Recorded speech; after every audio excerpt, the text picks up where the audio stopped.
And then in 1983, I went to a place called Indianapolis. Has anybody ever heard of the Indy 500? I was so fascinated by lap speeds in excess of 200 miles an hour, particularly when they did it between two concrete walls. So I went there in 1983 just for curiosity, and I realized just how fast everything went. And then I realized my whole life has been involved in speed and going fast. And it's interesting to have a police car here in the room when I ask you this question. Has anybody ever driven at 200 miles an hour intentionally between here and anywhere else? Just to give you an idea what that speed is, at 200 miles an hour, you'll actually cover the full length of a football field every single second. And do you know, if anybody here wanted to try and qualify for the Indy 500 next year, 200 miles an hour isn't even considered fast anymore. You wouldn't even be allowed past your rookie test if you can only do 200 miles an hour. Things have got so much faster these days.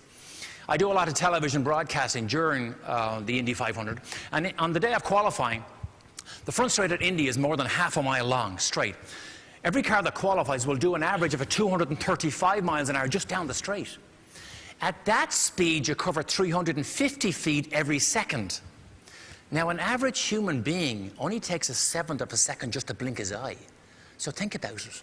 On the way into turn 1 at Indy, if you're qualifying, if you just blink your eye, you miss 50 feet of the racetrack right there, blinking your eye. Isn't that amazing what speed is? Gives you an idea. These things are projectiles that fly along the ground. They're just so fast. Now, let me ask everybody a question here. Do you think in the last 10 years, the speed of doing business got faster also? Of course it did. What do you think might happen in the next decade?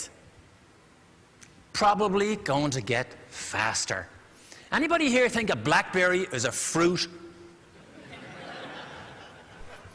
But if we know what happened in the last decade, and we know what's going to happen in the next decade, does that mean that maybe we need to value speed as a core competency within our operations, our daily lives? Now, don't let me scare you here, because having speed as a core competence doesn't mean doing things faster, doesn't mean running around the office.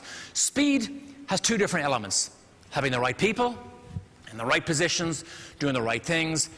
But an even more important element of speed might be removing the speed bumps that slow you down. So let's say we wanted to have speed as a core competency.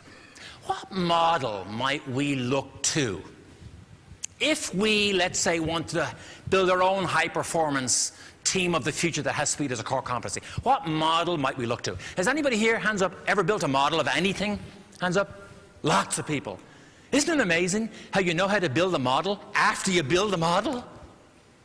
So what model might we look to if we were going to look to build a high-performance team that has speed as a core competency as we go forward?